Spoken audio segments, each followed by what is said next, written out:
మేము వచ్చే 60 రోజులు కానే లేదు, 2 నెలలు ఇంకా పూర్తి కాలే. 7 తారీఖు వస్తే 2 నెలలు, 7 తారీఖు ఇంకా 5 రోజులు తక్కువనే ఉంది. అప్పుడే 6 గ్యారెంటీలు అమలు చేయలేదంటాడు సన్నాసుడు. ఆయనతోని శాత కాదు ఎట్లా చేయడంటాడు. పిల్లి శాపనార్థాలకు ఉట్టి దిగిపడుతుందా? ఇలా పొంకనాలు కాకపోతే 10 ఏళ్లలో మీరు ఏనాడైనా పేదవాళ్ళ ఇంటికి 200 యూనిట్లు ఉచిత కరెంట్ ఇవ్వాలన్న ఆలోచన చేసినవా? పేదవాడు ఆత్మగౌరవంతో బ్రతకాలి అంటే ఇందిరమ్మ ఇండ్లు ఇవ్వాలన్న ఆలోచన ఏనాడైనా చేసినవా? ఆరోగ్యశ్రీ పథకాన్ని నిర్వీర్యం చేసినావు. 10 లక్షల రూపాయలు వాళ్ళకి ఇన్సూరెన్స్ ఇవ్వాలన్న ఆలోచన ఏనాడైనా చేసినవా? ఇవాళ అందుకే ఆడబిడ్డల్ని ఆదుకోవడానికి 500 రూపాయలకు సిలిండర్ ఇచ్చి ఆడబిడ్డల్ని ఆదుకోవాలి, కట్టెలపై కష్టాల నుంచి వాళ్ళని కాపాడాలి అని తొందరలోనే మా ఆడబిడ్డల కోసం 500 రూపాయలకి ఇంటింటికి సిలిండర్ ఇచ్చే బాధ్యత మా మంత్రివర్గం తీసుకున్నది. 1,00,000 మంది ఆడబిడ్డలతోనే ప్రియాంక గాంధీ గారిని రప్పించి 1,00,000 మంది ఆడబిడ్డల సమక్షంలో సిలిండర్ 500 రూపాయల కార్యక్రమాన్ని తొందరలోనే మీ ప్రభుత్వం మన ప్రభుత్వం తీసుకోబోతుంది అని చెప్పి మా మిత్రులందరికీ నేను చెప్పదలుచుకున్నా. అదేవిధంగా మిత్రులారా, ఇంటికి ఉచిత కరెంటు 200 యూనిట్ల వరకు ఇస్తామని ఆనాడు చెప్పినాం. పోయిన సంవత్సరం ఎవరెవరు ఎంతెంత వాళ్ళ ఇంటికి కరెంటు వాడినరో ఆ లెక్క కట్టి ప్రతి ఇంటికి తెల్ల రేషన్ కార్డు ఉన్న వాళ్లకు 200 యూనిట్ల వరకు తొందరలోనే ఉచిత కరెంటు మీ ఇంటికి ఇచ్చే బాధ్యత, మీ కుటుంబాలను ఆదుకునే బాధ్యత మన ప్రభుత్వం తీసుకుంటుంది, పేదల ప్రభుత్వం తీసుకుంటుంది.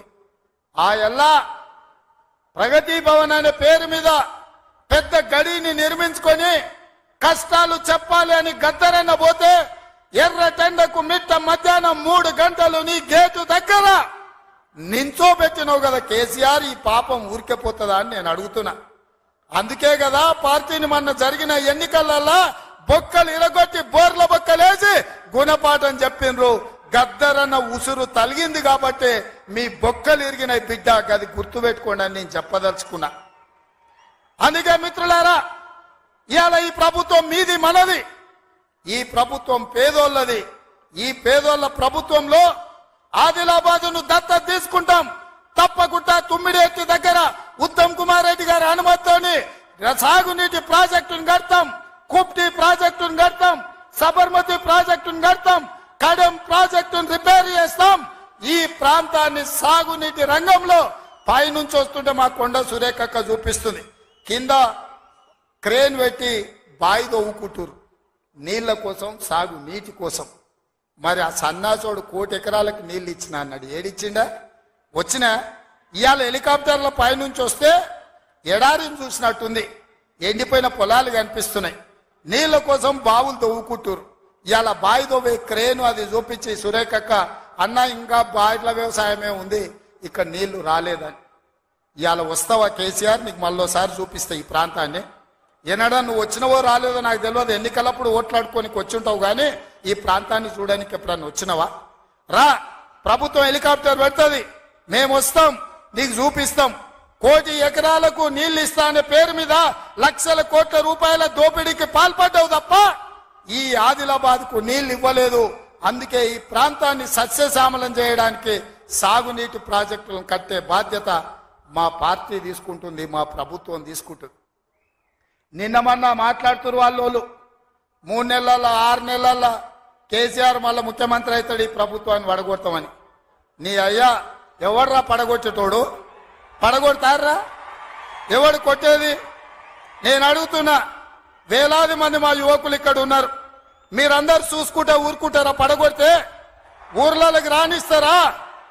ఊర్లలో ఎవడన్నా ఈ ప్రభుత్వాన్ని పడగొట్టాలన్న ఆలోచన చేస్తే మీ ఊర్లో యాప చెట్టుకు కోదండం వేసి కొట్టండి, లాగుల తొండలు ఇడవండి.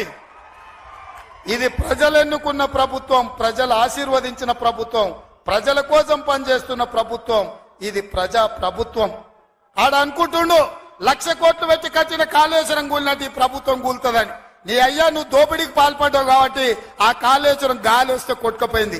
ఈ ప్రభుత్వం గాలి కాదు కదా, నీ ఖాందాన్ మొత్తం వచ్చినా బోర్ల బొక్కలు పండబెట్టి తొక్కుతాం. ఎవడని ప్రభుత్వం పడుతుందనో 6 నెలలకో 3 నెలలకో కేసీఆర్ ముఖ్యమంత్రి అవుతాడని చెప్పిండంటే మూతి పండ్లు రాలుతాయని నేను చెప్పదలుచుకున్నా. గా మన చూసిన నిత్యానంద స్వామి అని ఒక ఆయన ఉన్నాడు, తెలుసు కదా మీకు అందరికీ. ఆయన ఇక్కడక్కడైతే లాభం లేదని పోయి ఎన్నో దీవి కొనుక్కొని దానికి రాజు అని ప్రకటించుకున్నాడు. ఇక కేసీఆర్ సంపాదించిన అక్రమ సంపాదన ఉంటే పోయి ఏమన్నా అడవిలో పోయి ఎక్కడన్నా పోయి దీవులలో పోయి దీవి కొనుక్కొని దానికి రాజు అని ప్రకటించుకోవాల్సిందే, లేకపోతే ఆయన ఫామ్ హౌస్కి ఆయన ముఖ్యమంత్రి కావాల్సిందే తప్ప ఈ తెలంగాణ రాష్ట్రానికి మళ్ళీ జన్మలో ముఖ్యమంత్రి కాదు కదా, మంత్రి పదవి కూడా కేసీఆర్కు రాదని నేను చెప్పదలుచుకున్నా. నువ్వు చేసిన పాపాలకు నువ్వు పాపాల భైరవుడివి. ఈ నిరుద్యోగ యువకులను, ఉద్యమకారులను, అమరవీరుల కుటుంబాలను, రైతులను, దళితులను, గిరిజనులను, మైనారిటీలను, మహిళలను నిలువు దోపిడీ చేసి నిలువున ముంచిన నువ్వు, నీకు సిగ్గన్న ఉందా మళ్ళీ పదవి కావాలని అడగడానికి? నీకు కొంచెమైనా రోషం ఉన్నదా అని నేను అడుగుతున్నా. ఆయన మాట్లాడుతున్నాడు 6 నుంచి 8 పార్లమెంట్లు వస్తాయి. ఏంటికొస్తే మళ్ళీ 6 or 8 ఇస్తే మోడీకి అమ్ముకుందామనా?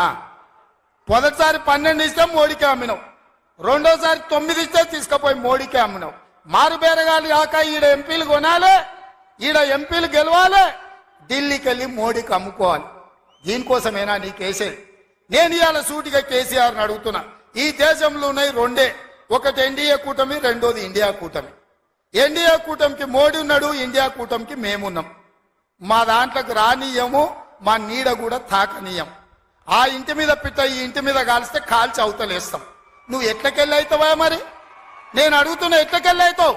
1, 2 ఏదైనా గెలిస్తే ఢిల్లీలో తాకట్టు పెట్టి మోడీ దగ్గర గులాంగిరి చేయిస్తాడు ఆయన. అందుకే మిత్రులారా ఆలోచన చేయండి. ఇవాళ ఈ రాష్ట్రంలో, ఈ దేశంలో పేద ప్రజల ప్రభుత్వం ఏర్పడాలి అంటే 10 ఏళ్ళు ప్రధానమంత్రిగా ఉన్న నరేంద్ర మోడీ ప్రతి పేదవాడి ఖాతాలో 15 లక్షల రూపాయలు వేస్తా అన్నాడు. ప్రతి పేదవాడికి ఇల్లు కట్టిస్తా అన్నాడు. ప్రతి సంవత్సరం 2 కోట్ల ఉద్యోగాలు ఇస్తా అన్నాడు. రైతుల ఆదాయం 2 చేస్తా అన్నాడు. ఎవరి ఖాతాలన్న మోడీ 15 లక్షలు వేసిండా మిత్రులారా? వేసిండా?